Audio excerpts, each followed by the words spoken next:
ነሐሴ 4 2018 ዓ.ም ተናስልኝ እንደምን አመሻችሁ። የኢትዮጵያ ቴሌቪዥን ነው። ኢቲቪ 57 ጀምሯል። ዋና ዋና ጉዳዮች ላስታውቃችሁ።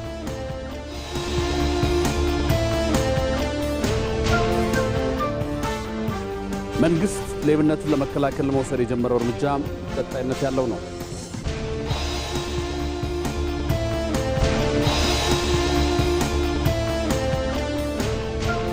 በሀገረ ምክክር የመጀመሪያ ምዕራፍ በተመካካሪዎች መካከል የታዩ የሐሳብ ልዩነቶች ለተሻለ ውጤት ወሳኝ ሚና እንዳላቸው ሀገረ ምክክር ኮሚሽን አስታወቀ።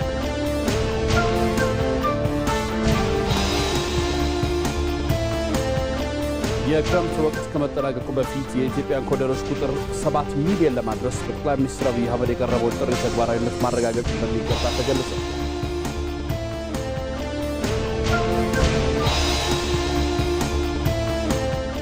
የህወሓት ቡድን በራሱ የአስተሳሰብ እስረኛ መሆኑ አዲስ ለውጥ እንዳይቀበል አድርጎታል።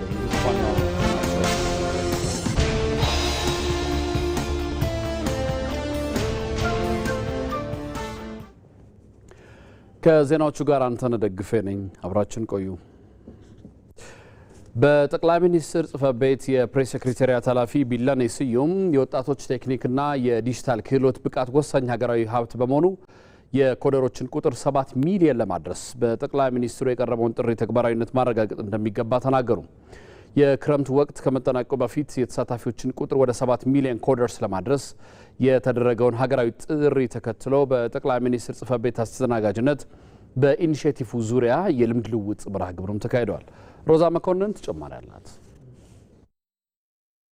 ኢትዮጵያን ከመጪው የዲጂታል ዓለም ጋር የቀረበ ትውውቅ እንዲፈጥሩ የሚያስችላቸው የ5 ሚሊዮን ኮደርስ ኢኒሼቲቭ በርካታ ወጣቶችን ተጠቃሚ እያደረገ ነው።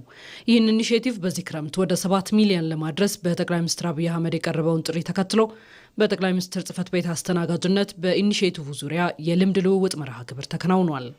በልምድ ልውውጡ ፖሊሲ አውጪዎች፣ የኢኒሼቲቭ ተመራቂዎችና ወጣት ባለሙያዎች የተገናኙበት ነው።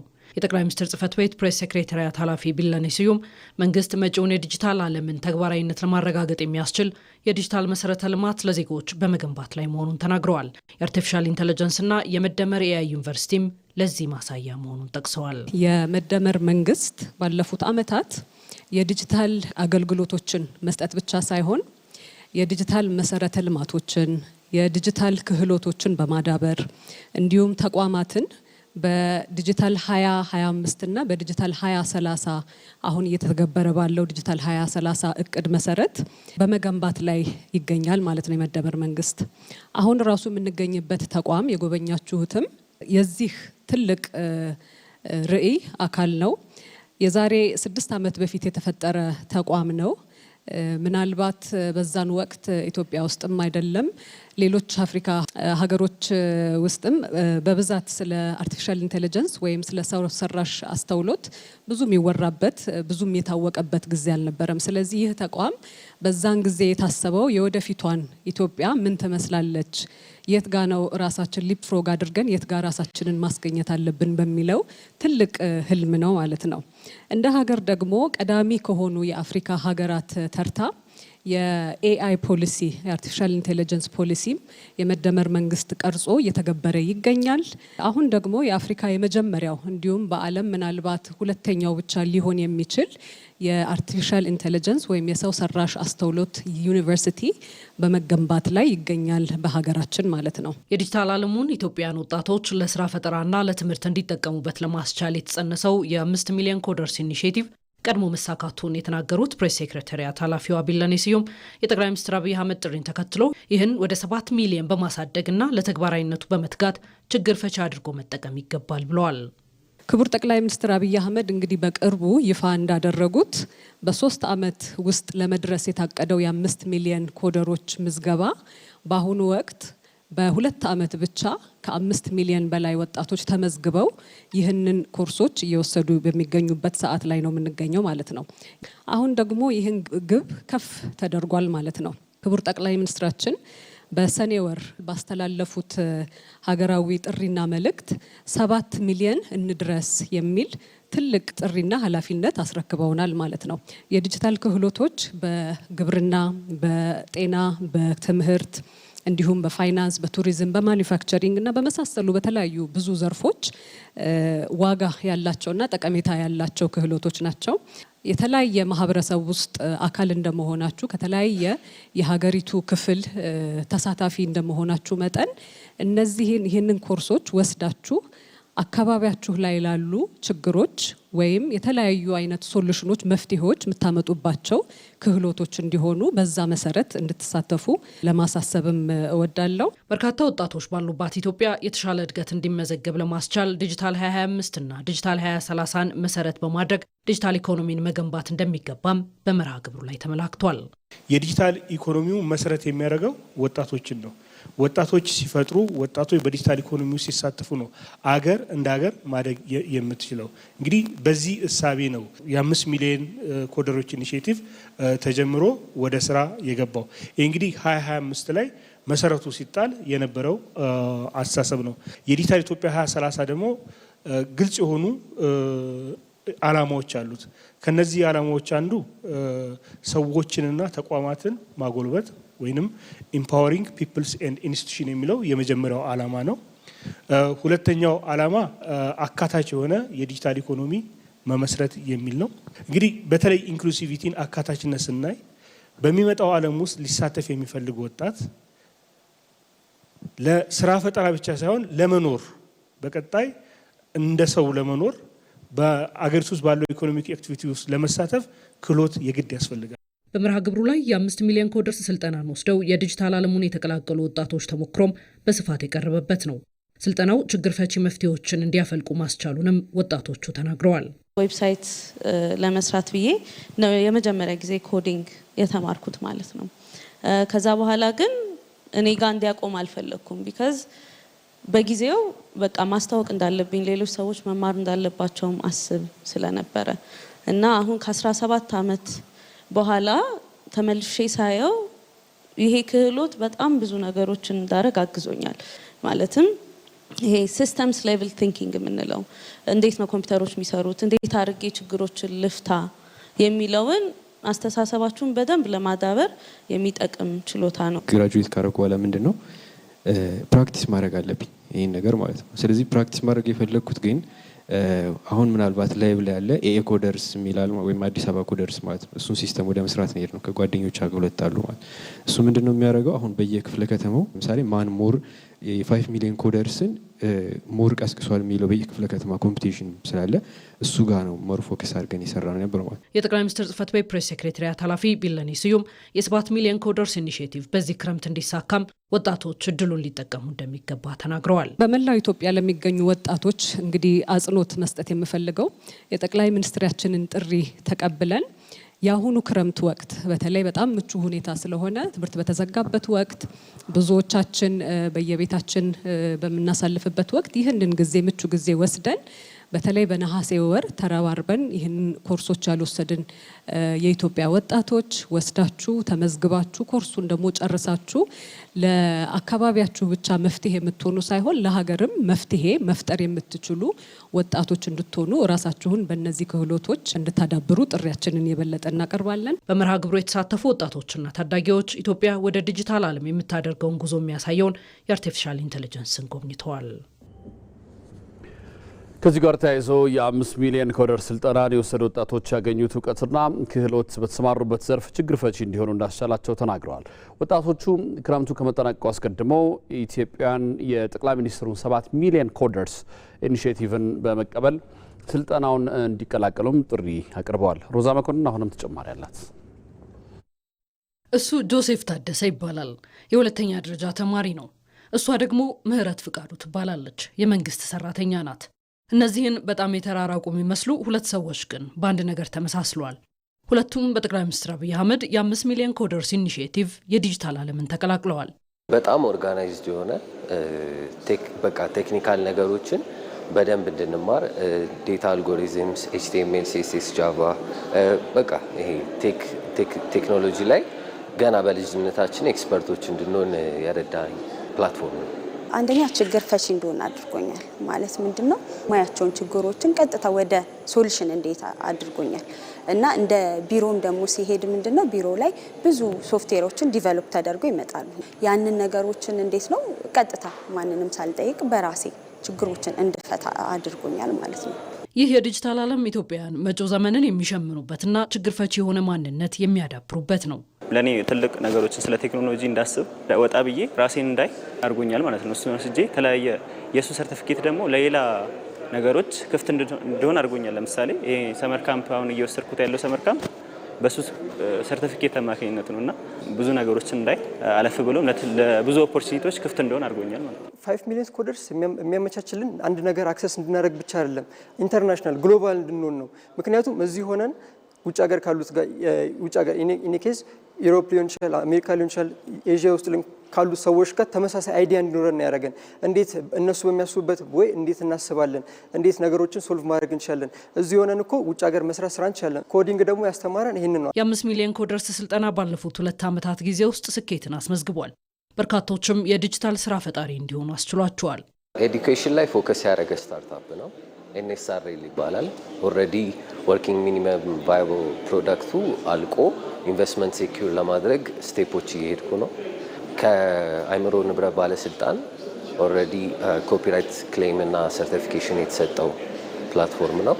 እስከዛሬ የነበረውን የኢትዮጵያ በወረቀት ቤዝድ የሆነውን ኤዱኬሽን ወደ ዲጂታል እና ሞር አክሴሲብል የሆነ ፕላትፎርም የሚቀየር ሶፍትዌር ነው።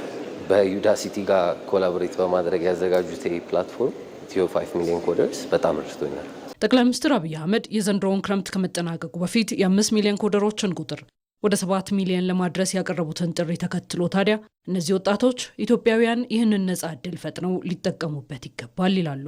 አሁን ላይ የነጻ ስለሆነ እቺ ነጻዋን እንዲጠቀሙበት ተጠቅሞ ደግሞ ብዙ የራሳቸውን ስራ እንዲሰሩ እመክራለሁ። ይህ ክረምት እንዳያመልጥ ማለት ፈልጋለሁ።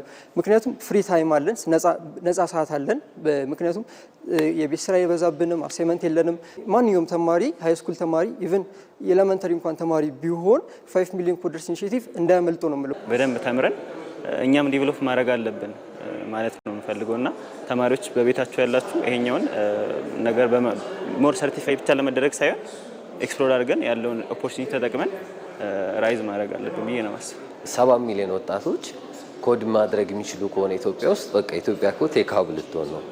ኢቭን ኮሚትድ ሆነን በተለያየ እድሜ ውስጥ ያለን ወጣቶች አንድ ላይ ብንሰራ በጣም ቆንጆ ነው የሚሆነው እና አበረታታለሁ። የ5 ሚሊዮን ኮደርስ ኢኒሺዬቲቭ ወጣቶች የዲጂታል ዓለምን አውቀውት የትምህርትና ዓለም አቀፍ ስራ እድል እንዲያገኙ አለፍ ሲሉም ስራ ፈጣሪዎች እንዲሆኑ የሚያግዝ የዲጂታል 2030 ኢኒሺዬቲቭ አንድ አካል ነው። መንግስት ሌብነትን ለመከላከል መውሰድ የጀመረው እርምጃ ቀጣይነት ያለው ነው። የኢትዮጵያን ብልጽግና በማረጋገጥ ሂደት ውስጥ ሌብነትና ብልሹ አሰራር የመደመር መንግስት ቀይ መስመሮች ናቸው ብሎ በመለየት እርምጃ መውሰድ መጀመሩ በድምፅ ይሁንታውን ለሰጠው ህዝብ የሚሰጥ ምላሽም ነው። ይመራደም ተጨማሪ አለው። የህዝቡ እምነት እየተሸረሸረ የአገልግሎት ሰጪ ተቋማት ገጽታ እየደበዘዘ በመጣበት በዚያ ወቅት የችግሩ ስር መስደድ ኢትዮጵያችንን ለከፋ ኢኮኖሚያዊና ማህበራዊ ውድቀት የሚዳርግ ስጋት ሆኖ ሰነባብቷል። ከዚህ አደገኛ እውነታ በመነሳት ነበር ከ5 ዓመታት በፊት በጠቅላይ ሚኒስትሩ በዓለ ሲመት ወቅት ሌብነት የሀገር ብሔራዊ ደህንነት አደጋና የህልውና ጉዳይ ተደርጎ የተወሰደው። በተለይ ሌብነትን እንደ ቀላል ድክመት ሳይሆን እንደ ከፍተኛ የደህንነትና የህልውና አደጋ በማየት በቀጣይ ዓመታት ትልቅ ትኩረት ሰጥተን እንሰራለን። ኢትዮጵያ የተቸገረችው የመልማት አቅም አጥታ ሳይሆን ያላትን አልምቶ ብልጽግናዋን የሚያረጋግጥላትን አካል ነበር። ይህን ከተረዳ በኋላ የህልም ጉልበትን ሰንቆ የኢትዮጵያን የማደግ አቅሞችን አሰባስቦ ከድህነት የመውጣት ቁጭትን በብልጽግናዋ ሊያወራርድ የመደመር መንግስት ዕለት በዕለት ወደ ግዙፍ ኢኮኖሚ ግንባታ ትግበራ ገባ። በአዲሱ መንገድም ብዙዎች ቀድመው በድህነቷ የሚያውቋት ኢትዮጵያ እንዲህም ትችላለች እንዴ ብለው አብዝተው የተደነቁበትን ስኬት ማስመዝገብ ቻለች።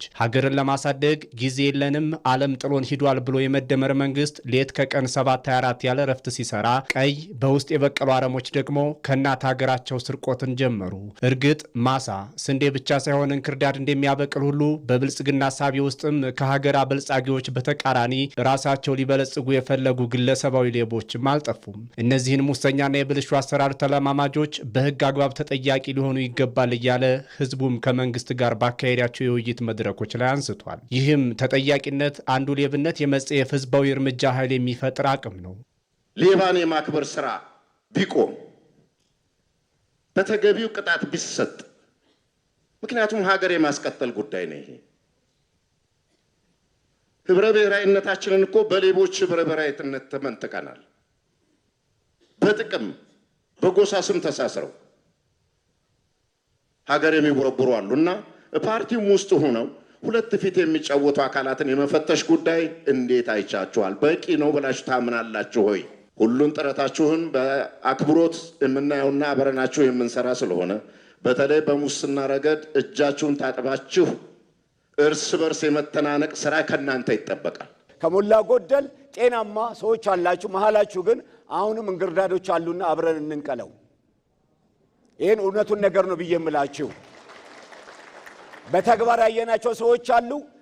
እንግዲህ ጥቁር ነገር ብዙ ነጭ ነገር ያቆሽሻል፣ ያሳያል፣ ያጠቁራልና አብረን እንንቀለው። እንኳንም ህዝብ እየጠየቀ ይቅርና ወትሮም ኢትዮጵያ በብልጽግናዋ ስትሰራ የማይታለፉ ቀይ መስመሮች ብሎ የመደመር መንግስት ከለያቸው ጉዳዮች ሌብነት አንዱ ነው። እንዲህ ያሉ ከስብዕና ያነሱ ግላዊነት ቀይ ከረባት ለባሾች ሲል ጥግ ላይ ያስቀምጣቸዋል። በኢትዮጵያ ውስጥ መንግስታዊ ሌብነት የቆመ ቢሆንም በግለሰቦችና በመንግስት ኃላፊዎች የሚፈጸም ሙስና እንዲሁም ብልሹ አሰራር አሁንም እንቅፋት በመሆኑ በጋራ እንታገለው እያሉ ጠቅላይ ሚኒስትር አብይ አህመድ ደጋግመው ሲገልጹት ከርመዋል።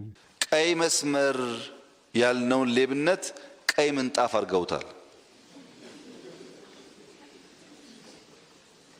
ቀይ ምንጣፍ አድርገው በነፃነት የሚንሸራሸሩበት ሰዎች እየተፈጠሩ ሄደዋል።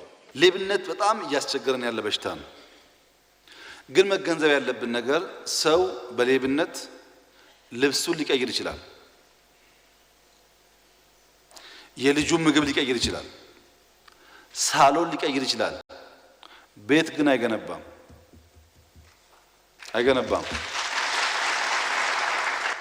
ቤት ሰርቶ ሊሆን ይችላል። ሀገር መስራት እስካልቻለ ድረስ ግን ያ ቤት ይፈርሳል፣ ይወረሳል። ከ5 ዓመት በፊት የሌብነት አደገኝነት ተለይቶ እሱንም ለመዋጋት እንደሚሰራ በጠቅላይ ሚኒስትሩ የተገባው ቃል አሁን በተግባር ተተርጉሟል። የኢትዮጵያ ግዙፍ የኢኮኖሚ እድገት እንዳይሳለጥ በሚያጋጥሙ አሜኬላዎችን በህግ አግባብ የመጠየቅ እርምጃ መንግስት መውሰድ ጀምሯል። ይህ ደግሞ ህዝብ ጠየቀ፣ መንግስትም ለህዝብ ጆሮ ሰጥቶ ሲከውን በሌብነትና በሌቦች ላይ የመዝመት የመናበብ ውጤት ነው። በእርግጥ ሁሉም እሳቢዎች በአንድ መስመር ይፈሳሉ፣ የለውጡ ስኬቶችን በአንድ ጅረት ይንቆረቆራሉ ብሎ ማሰብም ዘበት ነው። አንዳንድ በአቋራጭ ሀገርን ብልጽግና ክዶ ራስን የማበልጸግ ፍላጎትና አዝማሚያዎች በግዙፉ የኢኮኖሚ እንቅስቃሴዎች ታይተዋልና የመንግስት ኮሚኒኬሽን አገልግሎት ሚኒስትር እናታለም መለስ ያልተገባ ሀብት፣ ያልተገባ ኃይልና ያልተገባ ጥቅም ፍላጎት የመደመር መንግስት አደጋዎች ናቸው ብሎ የመደመር መንግስት ገና ከጠዋቱ ቀይ መስመር በማስመር እነዚህን ብልሹ አሰራሮች ለማከም ለመፈተሽ እለት በእለት ደግሞ በሚደረጉ ግዙፍ የኢኮኖሚ ግንባታዎችና ስራዎች ውስጥ በቀጥታና በተሳለጠ ሁኔታ ያለ እንቅፋት ለመሄድ ያስችሉኛል ያላቸውን የህግ ማዕቀፍና ነፃና ገለልተኛ የሆኑ ይህንኑ የሚያሳልጡ ተቋማት ሪፎርም በማድረግ ነው ስራውን የጀመረው። የህግ የበላይነት ሰፍኖ የሌቦች እጅ ሲታሰር ያኔ የኢትዮጵያ የኢኮኖሚ እድገት ሙሉ ፍሬ አፍርቶ ብልጽግናዋም የጋራ ተጠቃሚነት ላይ የነገሰ ይሆናል። የሀገርን ሀብት ለሀገር ልማት ማለትም እንዲያ ነው።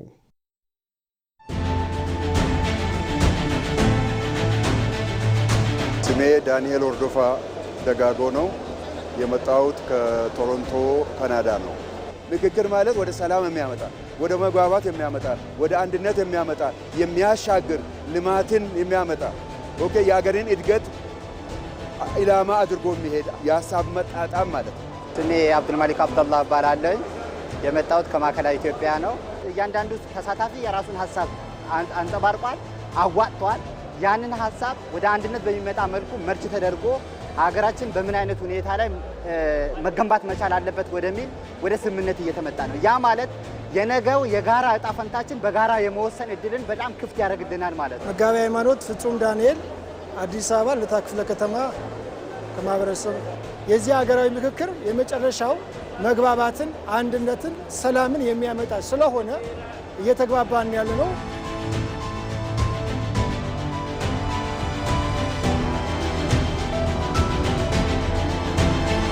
ስሜ ጀሚላ አብደላ እባላለሁ። የመጣሁት ከኢትዮጵያ አካል ጉዳተኞች ማህበራት ፌዴሬሽን አዲስ አበባ። ያው ትንሿ ኢትዮጵያ እዚህ ውስጥ ነው የምትገኘው። በቃ ሌሎቹ ባሉበትም ቢሆኑ ትንሿ ደግሞ እዚህ ነች። ሁሉም የራሱን አጀንዳ ይዞ እየተወያየበት ነው። በጣም ጥሩ ነው። እኔ ከጫካ ገብቶ ምናምን ከመዋጋት እንዲህ በአፍ ተነጋግሮ ችግርን መፍታት ጥሩ ነው ብዬ አስባለሁ። አንድ የሆነች ኢትዮጵያን ለመገንባት በሚደረገው ሂደት ላይ በጣም ትልቅ ውጤት ሊያመጣ የሚችል ሀሳቦች ፈልቀዋል። ያንን መነሻ ባደረገ መልኩ እያንዳንዱ ተሳታፊ የራሱን ሀሳብ በግልጽነት እያዋጣ ነው የመጣውና ይህ መሆኑ በሀገር ግንባታ ላይ በጣም ትልቅ ፋይዳ አለው ብዬ ነው ማስበው።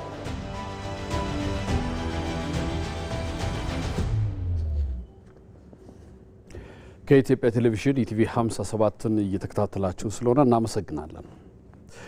በሀገራዊ ምክክር የመጀመሪያ ምዕራፍ በተመካካሪዎች መካከል የታዩ የሀሳብ ልዩነቶች ለተሻለ ውጤት ወሳኝ ሚና እንዳላቸው የሀገራዊ ምክክር ኮሚሽን አስታወቀ። በውይይቱ መግባባት ላይ የተደረሰባቸው ሀሳቦች ለሚመለከታቸው የመንግስትና የሕግ አውጪ አካላት በምክረ ሀሳብ ደረጃ የሚቀርቡ ይሆናል። ሜሮን በረዳ ተጨማሪ አላት። የሀገራዊ የምክክር ሂደት በግጭት ውስጥ ከተደራረቡ የፖለቲካ ውጥረቶች ወይም በታሪክ ከተወረሱ አለመግባባቶች በኋላ ማህበራዊ ውልን እንደገና ለመገንባት የሚያገለግል አካሄድ እንደመሆኑ መጠን በሀገራዊ ምክክር የመጀመሪያው ምዕራፍ ላይ እንደ ዩናይትድ ስቴትስ ያሉ የሰላም ተቋማትና ዓለም አቀፍ ጥናቶችና ተሞክሮዎች እንደሚያመላክቱት በተመካካሪዎች መካከል መጠራጠርና ያለመግባባት ሁኔታዎች መከሰታቸው የምክክር የተፈጥሮ ሂደት አካል መሆኑን ያስቀምጣሉ። ታዲያ የኢትዮጵያ ሀገራዊ ምክክርም በዚህ ሁኔታ ውስጥ ማለፉ የሚጠበቅ ጉዳይ መሆኑን ወሳኝ ምዕራፍ ላይ የደረሰውን የሀገራዊ ምክክሩን ሂደት አስመልክተው መግለጫ የሰጡት ፕሮፌሰር መስፍን አርአያ ያነሳሉ። እኔ ተመካካሪዎች እስካሁን ድረስ ውጤት እያሳዩ ነው። 4000 ተመልከቱ፣ 8 ቦታ 500 ሆነው በስነ ስርዓት እየተመካከሩ ነው። 4000 ከተለያዩ ቦታ የመጡ ህዝቦች ወገኖቻችንን ይዞ እዚህም እዚያም አልፎ አልፎ ድምጾች ጎላ ብለው ተሰሙ ማለት ምንም አይደለም። በዚህ በዳይቨርጀንስ ፌዝ ላይ ወይም በተበታተንበት ሰዓት ላይ እነኚህ ጭቅጭቆች አግባብ ያላቸው መጀመሪያ 10 ላይ ሆነን ተነጋገርን፣ ጥሩ ነበረ፣ በጣም እየተስማማን የሄድን መሰለ። 50 ላይ ስንደርስ 5 ጊዜ 10 ሀሳቦች መጡ። አንዳንዶቹ የሚያጨቃጭቁን መሰሉ። እንደገና በ5 ስናባዛው ያንን የበለጠ የሚያጨቃጭቁን የሚመስሉ ሀሳቦች መጡ። ይሄ ተገቢ ነው። መጨቃጨቅ አለብን። ተጨቃጭቀን ተነታርከን ነው ወደ መሀል የምንመጣውና መሰባሰብ ምዕራፍ ስንደርስ ያን ጊዜ የራሳችንን የግል ሀሳቦቻችንን እየጣል የጋራ ሀሳቦቻችንን ኢትዮጵያን እያማከል ወደ መሀል እየመጣን እንሄዳለን ማለት ነው። የሀገራዊ ምክክር ሂደቶች በባህሪያቸው ሁሉንም አጀንዳዎች በእኩል ደረጃና ፍጥነት የሚያስተናግዱም አይደሉም። በሂደቱ ውስጥ በሚነሱ ሀሳቦች መካከል ያለው የጽንሰ ሀሳብ ልዩነት፣ የታሪክ ስብራትና የፖለቲካ ፍላጎት ሰፊ መሆን አጀንዳዎችን በፍጥነት መግባባት የሚደረስባቸውና በጥልቅ ክርክር የሚያስነሱ እንዲሆኑም ያደርጋቸዋል። ይህም ብቻ ሳይሆን ለውይይት ጠረጴዛ ላይ የቀረቡ ሁሉም ሀሳቦች በፍጥነት ይፈታሉ የሚል የተሳሳተ ግንዛቤን ማህበረሰቡ ሊያስወግድ የሚገባው ጉዳይ። እንደውም እስካሁን ድረስ አንዳንድ የሚገርሙ ሀሳቦች ቀደም ብለው ወደ መሀል እየመጡ ነው። በሚገርም ሁኔታ ቀደም ብለው እንደው በጣም ያጨቃጭቁናል ብለን ምንፈራቸው የነበሩ ሀሳቦች ሁላቸውም ህዝቦቻችን ይሄማ የኛ ነው፣ ይሄማ አንድ የሚያደርገን ነው፣ ይሄማ የጋራ የሚያደርገን ነው እያሉ የመጡባቸው ወደፊት በሂደት የምታውቋቸው ቀደም ብለው ገና በጠዋቱ ወደ መሀል የመጡ አጀንዳዎችና የአጀንዳ ጥያቄዎች አሉ። በተወሰኑት ላይ በእርግጠኝነት ጥሩ ምክረ ሀሳብ ይዘን እንቀርባለን የሚል ተስፋ አለኝ። ቢቻል በአብዛኞቹ ላይ ወይም ቢቻል በሁሉም፣ አለበዚያ የተወሰኑት ሊያድሩ ይችላሉ፣ የተወሰኑት ደግሞ በሌላ አፈታት ሊፈቱ ይችላሉ። ሁሉንም ግን 8ቱንም የግድ ጨርሰን እንወጣለን የሚል አይደለም። አንዳንዶቹ ጊዜ ይፈጃሉ። አንዳንዶቹ የእናንተን ወደፊት ተዋጽኦ ይፈልጋሉ። ምናልባት ወደ ትውልድም ሊሻገሩ የሚችሉ ጥያቄዎች ሊኖሩ ይችላሉ። ይሄ በዳያሎግ ውስጥ ያለ ነገር ነው። የሀገራዊ ምክክር ሂደቱ አጀንዳዎች ላይ ውይይት እየተደረገ ባለበት በዚህ ወቅት በማህበራዊ ሚዲያዎች ላይ የሚሰራጩ የተዛቡና የሐሰት መረጃዎች የህዝቡን አመለካከት በመፈተንም ላይ ይገኛሉ። በተለይም በተወሰኑ ሀገራዊ ጉዳዮች ላይ ውሳኔ ተሰጥቷል የሚሉ ሐሰተኛ መረጃዎች በማህበራዊ ሚዲያ በስፋት ሲሰራጩም ይስተዋላል። ይሁንና ግን የሀገራዊ ምክክር ኮሚሽን ዋና ዓላማ በሀገራዊ ጉዳዮች ላይ ሁሉንም ባለድርሻ አካላት ያካተተ ነፃና ገለልተኛ ውይይት መድረክ መፍጠርና በስተመጨረሻም ስምምነት ላይ የተደረሰባቸውን አቅጣጫዎች ለሚመለከታቸው የመንግስትና የህግ አውጪ አካላት በምክረ ሀሳብ ደረጃ ማቅረብ ነው። ታዲያ ህብረተሰቡም በማህበራዊ ሚዲያ የሚሰራጩ የሂደቱን ገለልተኝነት የሚያጎድፉ የተዛቡ መረጃዎችን በጥንቃቄ ሊመለከታቸው ይገባል። እዚህ በአሁኑ ሰዓት ውሳኔዎች እየወሰን አይደለም። እስካሁን ድረስ አንድም ውሳኔ በአንድም አጀንዳ ላይ አልተሰጠም። ምናልባትም ወደፊትም አይሰጥም። ውሳኔ የሚሰጠው ምንድነው? ምክረ ሀሳብ ነው። ምክረ ሀሳብ በእያንዳንዱ አጀንዳ ላይ እንደዚህ ቢሆን አቅጣጫው በዚህ ቢሄድ እና ተግባራዊ አካላት ይህንን ቢያደርጉ ተብሎ ለህግ አስፈጻሚውም ለህግ አስከባሪውም ወይም ደግሞ ለህግ አውጪውም ለህግ ተርጓሚው የሚተላለፉ ምክረ ሀሳቦች ይሆናሉ። ልክ አሁን እየተንሸራሸረ ያለው ሀሳብ በዚህ ሀሳብ ላይ ድምጽ ብልጫ ይሰጥበታል ሰሞኑን። ስለዚህ በጋራ ተመካክረው ከደጅም ከውስጥም ያሉ ሎቢ ተደርገው በዚህ ውሳኔ ላይ እንዲህ ሊያደርጉ ነው የሚባለው ነገር ከአሉባልታ ያለፈ አይደለም። ባለፈው አንድ ወር የተጀመረውና 4000 ተሳታፊዎችን የያዘው የሀገራዊ ምክክር የውይይት ምዕራፍ በቀጣይ 2 ሳምንታት የቀረቡለትን 8 ዋና ዋና አጀንዳዎች ከዳር ለማድረስ የደረሰበትን የመጨረሻው ምዕራፍ ለማጠናቀቅ ጥረት ያደርጋል። እነዚህን ሀሳቦች ተግባር ላይ ወደሚያውሉ ተቋማትና ባለድርሻ አካላት መላክና ምክረ ሀሳቦቹ በተግባር ላይ መዋላቸውን ማረጋገጥ ደግሞ ቀጣዩ ምዕራፍ ይሆናል። የኢትዮጵያ ባህላዊና ሀገረሰባዊ እውቀቶች ለችግሮች መፍትሄ በመስጠት የሕዝቡን አንድነት አስጠብቀው ቆይተዋል። እነዚህ ማህበራዊና ባህላዊ ሴቶች በማጠናከር ለሀገር መንግስት ግንባታ ያላቸው ሚና እንዴት ማስቀጠል ይቻላል? ተከታዩ የሮዛ መኮንን ጥንቅር ምላሽ አለው። የሀገር መንግስት ግንባታችን ለዘመናት በግጭትና በተግባቦት እጥረት ፈተናዎች ውስጥ ሲጓዝ የኖረ ነው። ከምዕራብም ሆነ ከምስራቁ ዓለም የኮረጅናቸው እሳቤዎች እንግዳ የሆኑብን ሳይዋሃዱን ቀርተዋል። የመደመር መንግስት የቀደምት አባቶቻችንን ጥበብ ይዞ የጎደለውን ከውጪ ለመሙላት ተነስቷል። እውን ባህላዊና ሀገረሰባዊ እውቀቶቻችን ለሀገራዊ ችግሮቻችን መፍትሄ ማፍለቅ ይችሉ ይሆን? ለዚህ ወሳኝ ጥያቄ ምላሽ ይኖረናል።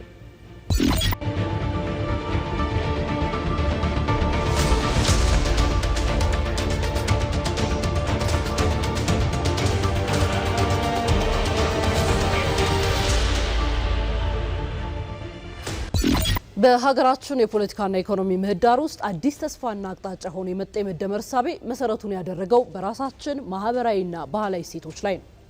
የእሳቤ የሀገረ መንግስት ግንባታ ሂደታችንን ዘላቂና ጠንካራ ለማድረግ የኢትዮጵያን ሕዝብ ዘመናት የተሻገሩ ቢያንስ 4 መሰረታዊ እምነቶች፣ ልምምዶችና ባህሎችን እንደ መነሻ ይወስዳል። እነዚህም ቅኔን ለኮሚኒኬሽን፣ ደቦን ለተባበረ ልማት፣ ሽምግልናን ለሰላምና እርቅ እንዲሁም የገዳ ስርዓትን ለተቋማዊ ግንባታ የመጠቀም ጥበቦች ናቸው። ኢትዮጵያ በታሪኳ በርካታ የፖለቲካና የማህበራዊ አስተዳደር ሞዴሎችን አስተናግዳለች።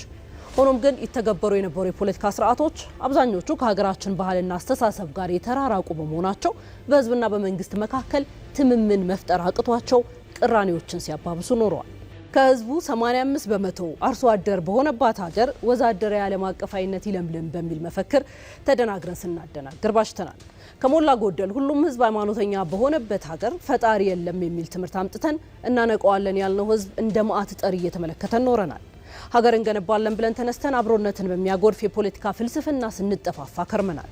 የመደመር አስተሳሰብ ይህንን ታሪክ ስህተት በመቀየር ኢትዮጵያን ለዘመናት ሀገራቸውን ማህበራዊ ህይወታቸውን የመሩባቸውን ሀገረሰብ እውቀቶች ኢንዲጂኒየስ ኖሌጅ ወደ መንግስታዊ አስተዳደር ደረጃ በማሳደግ አዲስ ዘመናዊ መፍትሄ ማመንጨት እንደሚቻል በተግባር አሳይቷል። የመደመር መንግስት የእሳቤ መሰረት ካደረጋቸው ሀገረሰብ እውቀቶች መካከል ማሳያዎችን እንጥቀስ። የገዳ ስርዓት አንዱ ነው። በተባበሩት መንግስታት የትምህርት የሳይንስና የባህል ድርጅት ዩኔስኮ በማይዳሰስ የሰው ልጅ ባህላዊ ቅርሶች መዝገብ ላይ የሰፈረው ለብዙ መቶ ዓመታት ሲተገበር ይኖረ እያንዳንዱ አመራር በ8 ዓመት ዑደት ስልጣን የሚተካካበት ፍጹም ዲሞክራሲያዊ ተቋም ነው። በሀገረ መንግስት ግንባታ ሂደት የመጀመሪያው ደረጃ ሀገራዊ መደማመጥና ሰላም ሲሆን ቀጣዩና ሁለተኛው ደረጃ ደግሞ የጠንካራ ተቋማት ግንባታ ወይም ኢንስቲትዩሽናል ቢልዲንግን ማረጋገጥ ነው። ለዚህ ደግሞ የገዳ ስርዓት ተመራጭ መሰረት ነው። የገዳ ስርዓት የስልጣን ገደብ የሚያረጋግጥ ግልጽ የስልጣን ክፍፍል ያለው ሰላማዊ የስልጣን ርክክብና መሪዎችን የማዘጋጀት የረጅም ዘመናት ልምድ ያለው መንግስታዊ ስርዓት ነው። ቅኔ በሰምና ወርቅ የሁለትዮሽ ትርጉም የተገነባ ህዝብ ስሜቱንና ፍላጎቱን በስውርና በጥበብ የሚገልጽበት ዘመናትን ያስቆጠረ የኮሙኒኬሽን መድረክ ነው። ይህንን ምስጢር አዘልና ጥልቅ የህዝብ ቋንቋ የማይረዳ መንግስት ከህዝቡ ጋር በምልክት ሊግባባ አይችልም። መግባባትና መደማመጥ በሌለበት ደግሞ እምነት አይፈጠርም። ስለዚህ የመደመር መንግስት ቅኔን በህዝብና በመንግስት መካከል ያለውን ግንኙነት የሚያጠናክር የኮሙኒኬሽን ድልድይ አድርጎ ይወስደዋል። የደቦ ባህል በአርሶ አደሩ ማህበረሰብ ውስጥ የተበታተኑ ሀብቶችን የሰው ኃይልንና ጊዜን በማስተባበር በአጭር ጊዜ ውስጥ በርካታ ስራ የመስራት ባህላዊ የኢኮኖሚና የማህበራዊ ትብብር አቅም ነው። የመደመር መንግስት የተበተኑ ሀብቶችና እውቀቶችን ሰብስቦና ደምሮ አዲስ አቅም ኢመርጀንስ እንዲፈጠር ይሰራል። ደቦ አቅም ያላቸውን አካላት አስተባብሮ የአንዱን ችግር የሁሉንም በማድረግ በጋራ መስራትንም ያስተምራል። ይህ ደግሞ ለታላቁ ሀገራዊ የልማት ጉዟችን አጋዥ መሰረት ነው። የመደመር መንግስት ባህላዊ የግጭት አፈታት ዘዴዎችን ለዘላቂ ሰላም ግንባታ መሰረት አድርጎም ይቀበላል። በሀገራችን ታሪክ ውስጥ የእምነት፣ የብሔር፣ የመሬትና የስልጣን ይገባኛል ግጭቶች ነበሩ። እነዚህ ቅራኔዎችን ለመፍታት ግን የራሳችንን ባህላዊ የእርቅ እሴቶች አሉ። የመደመር መንግስት ሽምግልናን፣ ካሳን፣ እርቅንና ይቅርታን እንደ ሀገራዊ የሰላም ግንባታ መሰረት አድርጎ የሚወስደው ለዚህ ነው። ህግን ከማስከበር ባሻገር በህዝቦች መካከል ፍቅርና ሰላም የሚወርደው ማህበራዊ ቁስሎችን በሚፈውሱ በእነዚህ የሀገር ውስጥ የሰላም እሴቶች ነው። የመደመር መንግስት ለተቋም ገዳን፣ ለኮሙኒኬሽን ቅኔን፣ ለእርቅ ሽምግልናን ተባብሮ ለመስራት ደግሞ ደቦን እንደ መፍትሄ ብንወስድ አብዛኞቹ ሀገራዊ ጉዳዮቻችን ጥያቄዎቻችንም ጭምር ምላሽ ያገኛሉ በማለት ያምናል። የመደመር መንግስት ከሀገረሰብ እውቀትና ባህል በመነጨ መልኩ የፖለቲካ ስርዓትን በመንደፉ ለበርካታ ውስብስብ ጥያቄዎቻችን አዲስና ሀገር በቀል ምላሾችን መስጠት ጀምሯል። ከራሳችን ጥበብ በመቅዳት አብሮነታችንን በማጠናከርና ለተቋማት ግንባታ ትኩረት በመስጠት ኢትዮጵያን ወደ ብልጽግና እናሸጋግራታለን። በኢትዮጵያ ሀገረ ምክክር መድረክ የሚሳተፉ ተመካካሪዎች ከይፋዊ የስብሰባ አዳራሽ ውይይት ባሻገር በሻይ ቡና ሰዓት የሚያደርጉት የእርስ በርስ እውቅና ወዳጅነት ለምክክሩ ስኬት ትልቅ አስተዋጽኦ አለው። ተሳታፊዎች በሚያደርጉት የመንፈስና የሀሳብ መቀራረብ የቆዩ ማህበራዊ መሰረቶችን እንደገና ለማጠናከርና በይፋ ውይይቶች ወቅት የሚፈጠሩ ልዩነቶችን በግልጽነት ለማጥበብ እየተጠቀሙበት መሆኑን ተመላክቷል። ሰናይት ብርሃኔ ተጨማሪ አላት።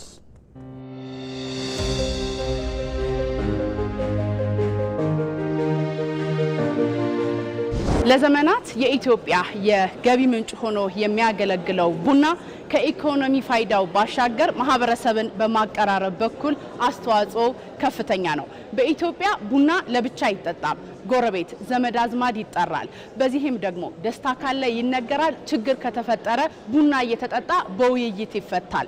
ዛሬ ላይ ደግሞ ኢትዮጵያ ከመላው አካባቢ የተሰባሰቡ ኢትዮጵያውያንን በመጥራት በአንድ ጠረጴዛ ስር ቁጭ ብለው እንዲወያዩ ጥሪ አቅርባለች። በእርግጥም ኢትዮጵያ ብዙ ጊዜ ጥሪዎችን አቅርባለች። እነዚህ ጥሪዎች ግን ዳር ድንበርን ለማስከበር በጦርነት ለመመለስ የተደረጉ ጥሪዎች ናቸው። የአሁኑ ጥሪ ግን ይለያል። ለዘመናት የቆዩ ቁርሾዎችና አለመግባባቶችን በውይይትና በምክክር እንፍታ ስትል ምክክርን መርጣለች።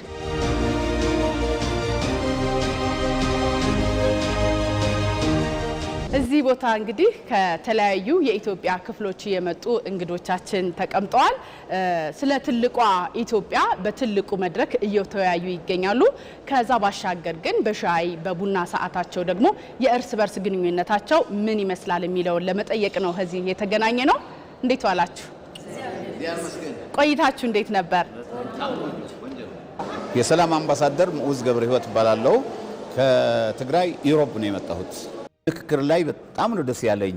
ከሚገርም ደስ ካለኝ አንዱ ከነዚህ ብሔር ብሔረሰቦች ተወላጆች ከኦሮሞ፣ ከጉጂ፣ ከወለጋ፣ ከተለያዩ አካባቢ ከማዕከል ኢትዮጵያ፣ ከደቡብ ኢትዮጵያ፣ ከመሃል ኢትዮጵያ፣ ከአፋር፣ ከሐረሪ፣ ከሶማሌ፣ ከቤንሻንጉል እዚህ ያለው ከተለያየ ቦታ ነው የመጣውና ከዚህ ተገናኝቼ ቤተሰብ መሆኔ በጣም ነው ደስ ያለኝ።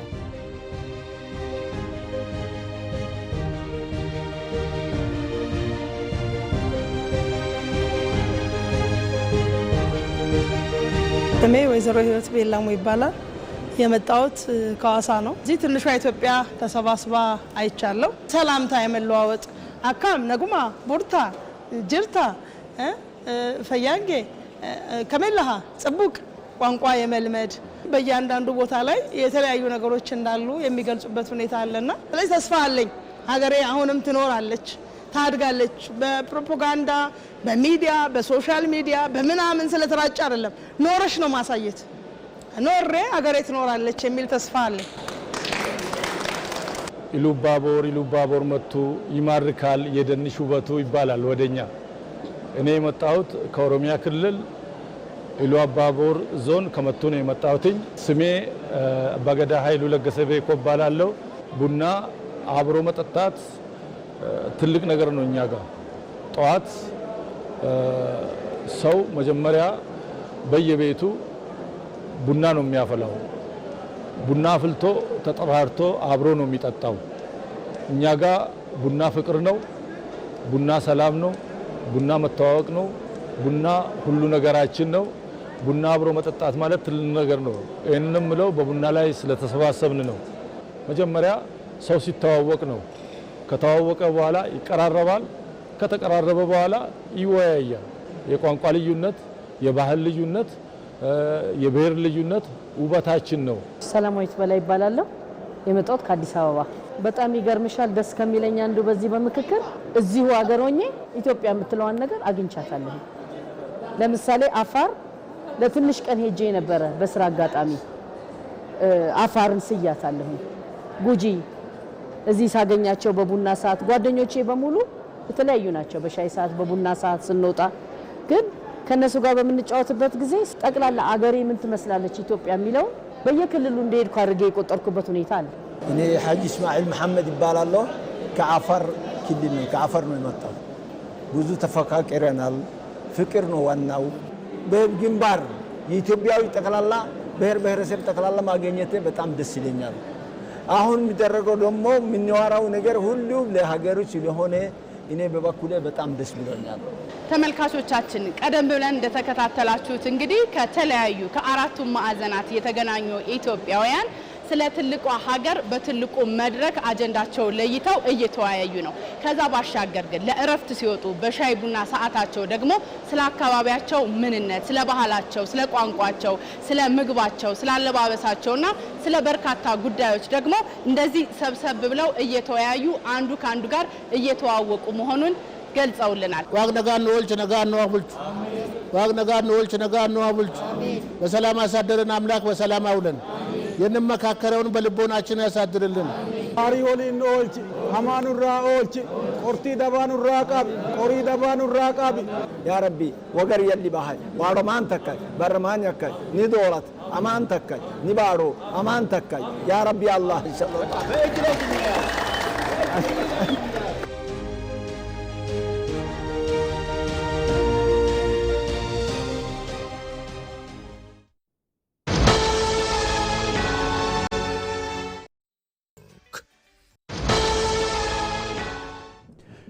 መደመር ከእሳቤ ወደ ተግባር የተቀየረባቸው ተግባራት ባለፉት ዓመታት በተጨባጭ ታይተዋል። መደመር የሀገራችንን ዘመናዊ ፖለቲካና የኢኮኖሚ ጉዞ ከንድፈ ሀሳብ ባለፈው ወደ ተጨባጭ የልማት እርምጃዎች የቀየረ ሀገራዊ ራዕይ ነው። ቤተልሔም ገረመው ተጨማሪ አላት። በጠላትና ወዳጅ ፍረጃ ላይ የተመሰረተ ዲፕሎማሲያዊ ግንኙነትና ሌሎችም ከውጭ የተቀዱ ርዕዮተ ዓለማት ውጤት የሆኑ ስብራቶች ከለውጡ በፊት የኢትዮጵያ መልኮች ነበሩ። የሀገሩን ሰርዶ በሀገሩ በሬ እንዲሉ የኢትዮጵያን ፖለቲካዊ፣ ኢኮኖሚያዊና ማህበራዊ ስብራቶች ሀገር በቀል በሆነው የመደመር እሳቤ መጠገን ከተጀመረ 8 ዓመታት ተቆጥረዋል። የመደመር ፍልስፍና መሰረታዊ መነሻ የሰው ልጆችን ሁለንተናዊ ፍላጎትና አቅም ማዕከል ያደረገ ነው። መደመር የሀገራ ችንን ችግር ለመተንተንና መፍትሄዎችን ለመተለም በማናቸው ማህበራዊና ፖለቲካዊ መስተጋብሮች መካከል የወርቃማውን አማካይ ሚዛን መጠበቅን መርህ ያደርጋል። የችግሮችን ነባራዊ ሁኔታ በመተንተን መንስኤን በመበየንና መፈረጅ መዳረሻን በመተለም እንዲሁም ወደ ታለመው የርዕይ ቦታ ለመድረስ የሚያስችሉ ስትራቴጂዎችን በመንደፍ የተዋቀረ ሀገር በቀል እሳቤ ነው። የመደመር እሳቤ መሬት ላይ ሲወርድ የኢትዮጵያን የፖለቲካና የኢኮኖሚ ገጽታ መሰረታዊ በሆነ መንገድ ቀይሮታል። አድርገውታል። ከዚህ ቀደም ለሀገራዊ ህመም የታዘዘን የውጭ መድኃኒት እንደ መውሰድ ይቆጠር የነበረውን የተሳሳተ አካሄድ በማስቀረት ለሀገራዊ ህመሞች የተሰራ ሀገር በቀል መፍትሄም ሆኗል። መደመር የተወሰኑ የማህበረሰብ ክፍሎችን ብቻ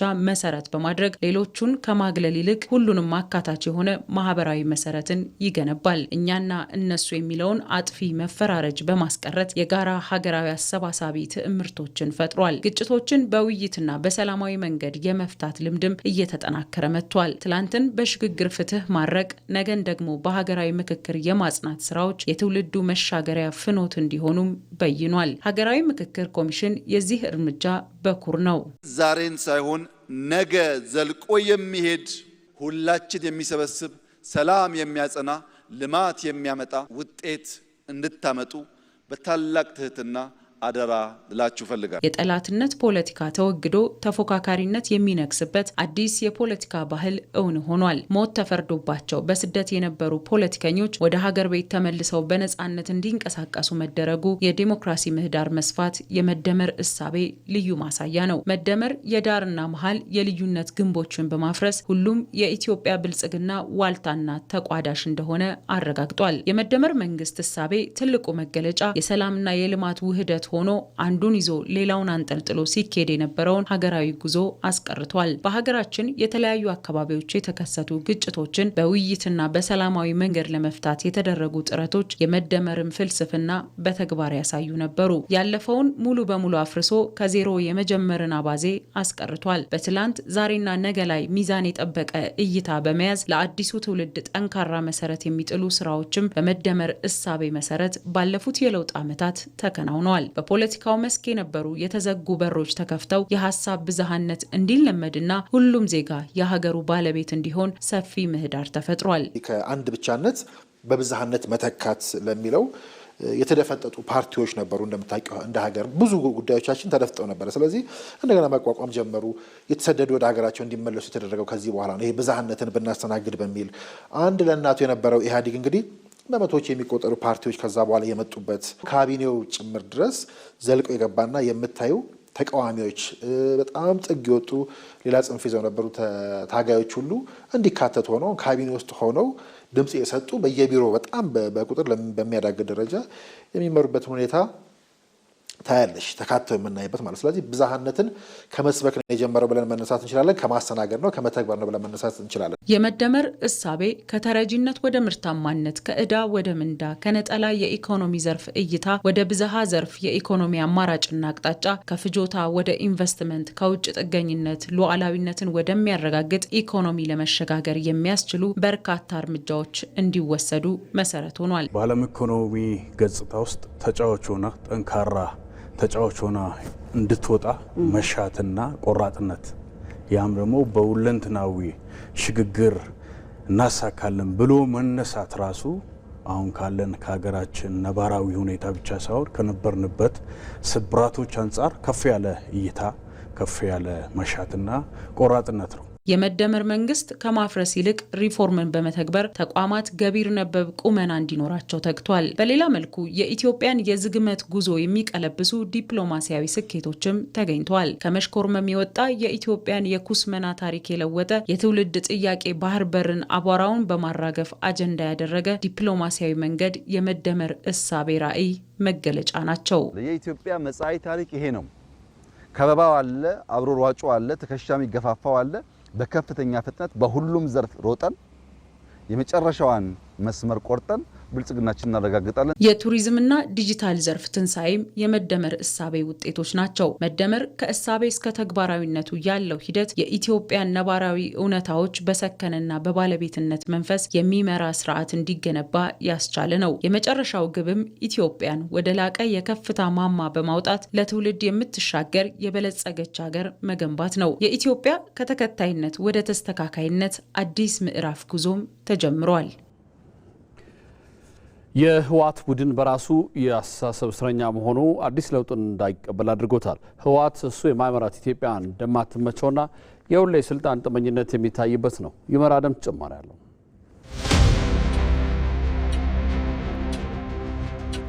ሰዓቱ መቁጠሩን ቀጥሏል። ይህም ጊዜውና ወቅቱ የመለዋወጥ ተፈጥሯዊ ዑደት መቀጠሉን ይነግረናል። ብዙ ነገሮች እየተለወጡ ባሉበት ዑደት ውስጥ ህገወጡ ህወሓት በተቃርኖ መንገዱ በራሱ ያስተሳሰብ እስረኛ ሆኖ ከትላንቱ ጋር ሳይላቀቅ ጊዜ ተላልፎታል። የፖለቲካ ሳይንስ ምሁራን በተለዋዋጭ የዓለምና የሀገር ውስጥ እውነታዎች ውስጥ ራስን ማደስና ከዘመኑ ጋር መራመድ አለመቻል የውድቀት መጀመሪያ እንደሆነ ይስማማሉ።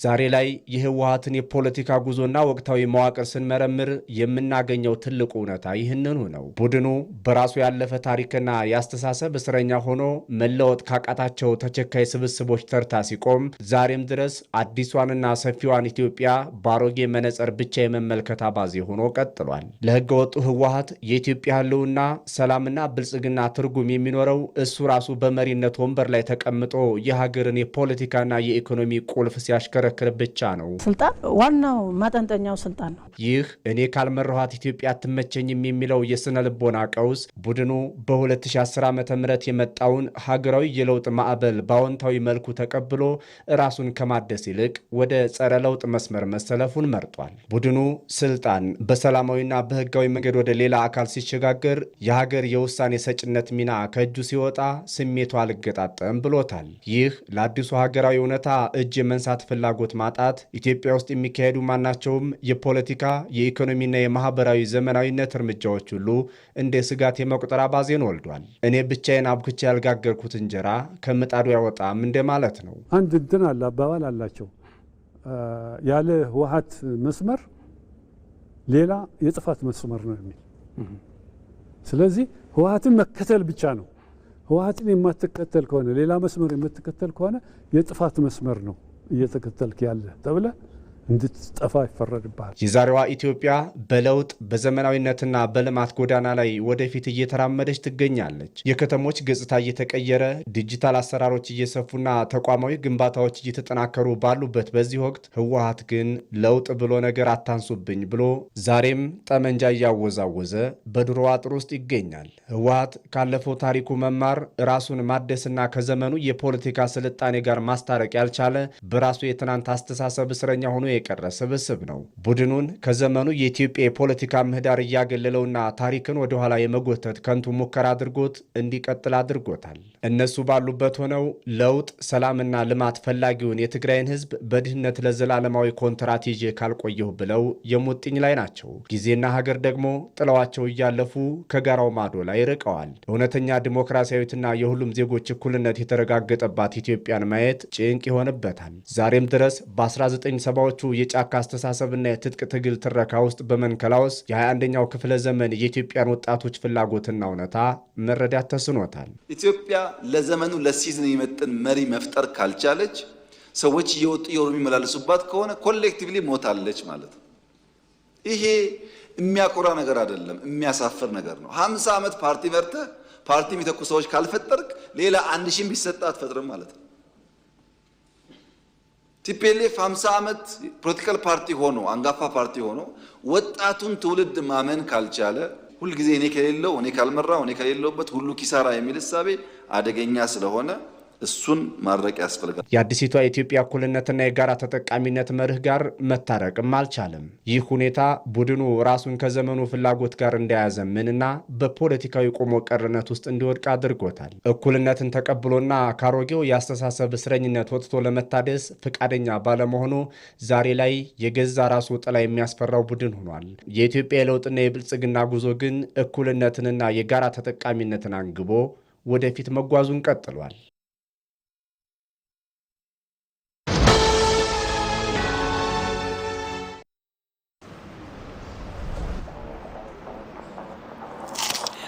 ስሙ የዛሬ ጋባዣችን ቴሌብር የሌለው ሰው ነው። ወይኔ በላቸው ዛሬማ ልበላም ይዞ የፈጠነ ቴሌብር ላውርድ።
መጠራጠራችሁ እኮ ነው የሚገርመው። ቴሌብርማ አለ።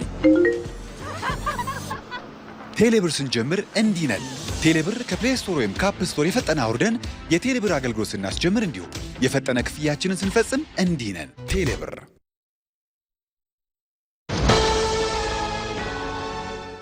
በመጨረሻም ስፖርት። ሮናልድ አርሆ የሊቨርፑል ተጫዋች ለመሆን የሚያስችለውን የሕክምና ምርመራ ማጠናቀቁን ስካይ ስፖርት ዘግቧል። ሊቨርፑል የአራሆን ዝውውር ዛሬ ይፋ ያደርጋል ተብሎ እንደሚጠበቅም ዘገባው አመላክቷል። ሊቨርፑል ኡራጓዊውን ተከላካይ ሮናልድ አራሆን ከባርሴሎና በውሰት ውል ለማስፈረም አስቀድሞ ከስምምነት ላይ መድረሱም ይታወሳል። የ27 ዓመቱ ተከላካይ ለአንድ የውድድር ዘመን በውሰት ወደ አንፊልድ እንደሚያመራና በሚቀጥለው ክረምትም በቋሚነት የመግዛት አማራጭ እንደሚኖርም ይጠበቃል። በመሀልና በቀኝ መስመር ተከላካይነት የመጫወት ብቃት ያለው አራሆም ለክለቡ አዲስ የተከላካይ አማራጭ ይዞ ይመጣል ተብሎም ይታመናል። በ2018 ከኡራጓይ ቦስተን ሪቨር የካታሎኑን ክለብ የተቀላቀለው አራሆ በ223 ጨዋታዎች ተሰልፎ የተጫወተ ሲሆን 3 የላሊጋና 2 የኮፓ ዴል ሬይ ጨምሮ ሌሎች ዋንጫዎችን ከክለቡ አንስተዋል። ከኢትዮጵያ ቴሌቪዥን ኢቲቪ 57 አብቅቷል። ስለተከታተላችሁ እናመሰግናለን። አንተነህ ደግፌ ነኝ። ሰላም ደሩ።